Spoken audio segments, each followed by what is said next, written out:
Hi everyone, it's Cathy Zielske. Welcome back to my YouTube channel. Today I've got a fun card project featuring an oversized unicorn and a cool new tool from Waffle Flower Crafts. I think when you see it, you are going to love it because it's cool. So let's jump in and look at the supplies.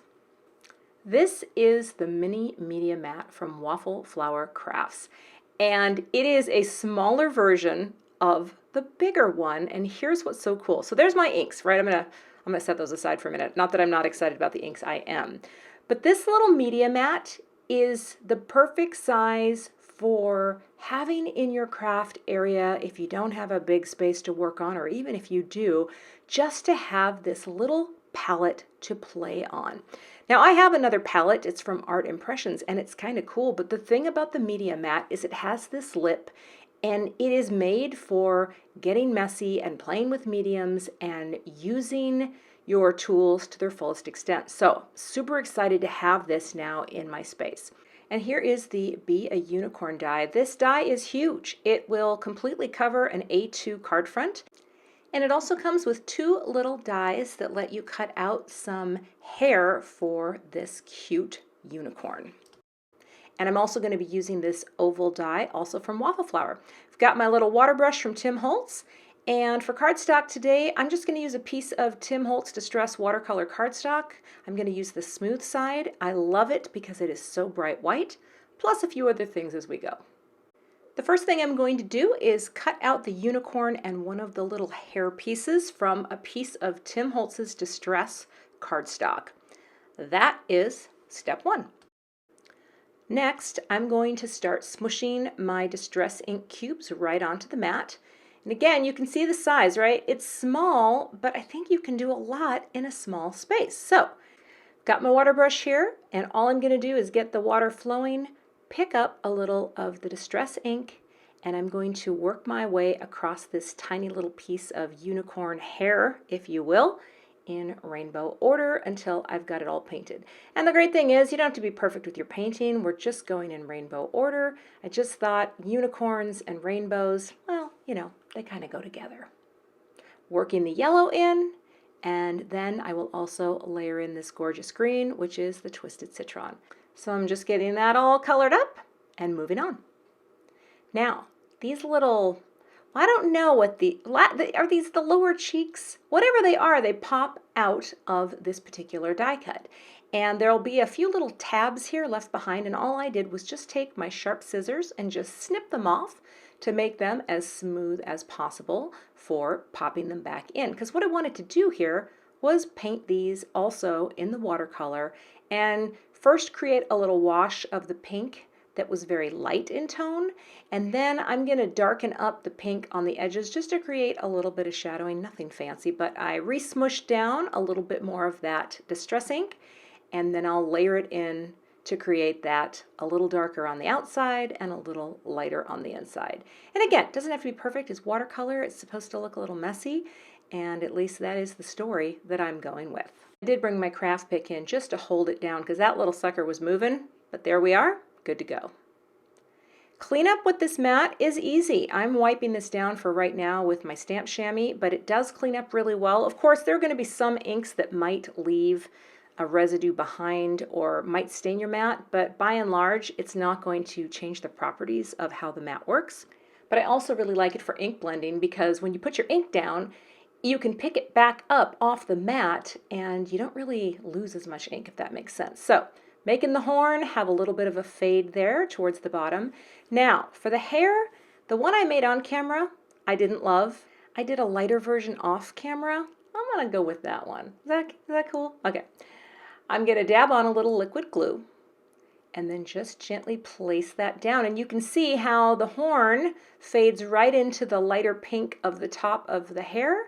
And I just thought this one looked better. So next, after this is completely dry, I'm going to bring out my micro pour tape. Now I like this tape for what I'm about to do because it's very thin and it's a great way to tape your die cut pieces back together.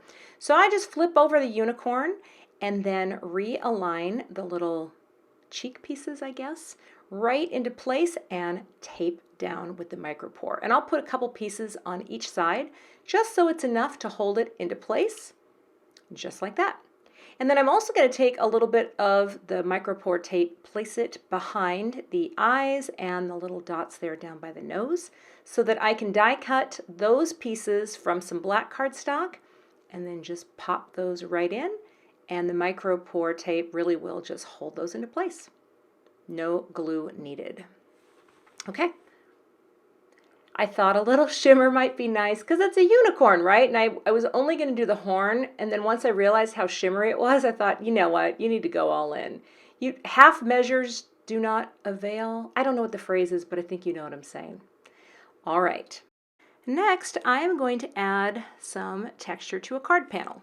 I have this, it's 6 1/4 by 4 1/4, and what I'm going to do here is create score lines at every 1/4 inch all the way down the front of this particular panel because I thought it would be really nice just to have a little texture.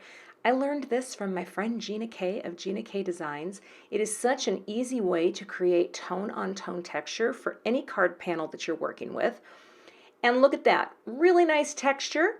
So I'm going to take that piece and I'm going to die cut an oval opening out, and I'll just run that through my die cut machine.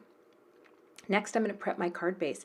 And this is a big card. It's going to be 5 by 7. I have never made a 5 by 7 card in my life. Today is a new beginning. And what I'm going to do here is score this and then press that down. I like to use my Teflon bone folder for the press because it doesn't leave any marks on your cardstock. And then I'll take a little bit of tape and tape it closed. It wants to pop open, and when I'm laying things out on the card base, it needs to be flat. So I've got a piece of glitter cardstock from Simon Says Stamp, and I'm just sort of making sure that it's in the right place because I thought this would be fun to have a glitter background for my unicorn. So I've got some foam tape to pop up the scored panel, and I'll just line that up right over the glitter. And you can see there's a nice little bit of framing margin space in white around the card. I really like how that looks. And I've got the same foam tape on the back of the unicorn, and now I'm just going to wedge him in, just nestle him down, make sure his wings stay on the outside. Isn't that cute? Line him up. Oh, and there he is, popping out, glittery goodness. I think it's adorable. Pressing that down, and there you go. But he needs to be holding something. I'm just going to say it. So I thought it would be fun to take this word mix set from Simon Says Stamp. I think this is a brilliant design. You get a bunch out of one stamping and one die cut. So I prepped the area with magic embossing powder, inking it up with the Versamark, and then I'm going to press down. I like to use a Swiffer cloth just so my hands can glide smoothly over my misty door. And once the ink transfers, I have all of these beautiful stamped images to add my embossing powder and emboss. This was designed by my friend Christina Werner, and I just think this whole word mix series that she has created for Simon Says Stamp is brilliant because I'm only using one of them. And then I've got all of these other little pieces that I can use on other projects. I'll get my heat tool nice and hot, quickly melt all of that glorious white powder, and work my way around. But you can see all the wonderful sentiments, and the beautiful thing is this die that coordinates with it, it cuts them all out at once. I just think that's smart. That's like how an engineer thinks. You know what I mean? I think it's brilliant.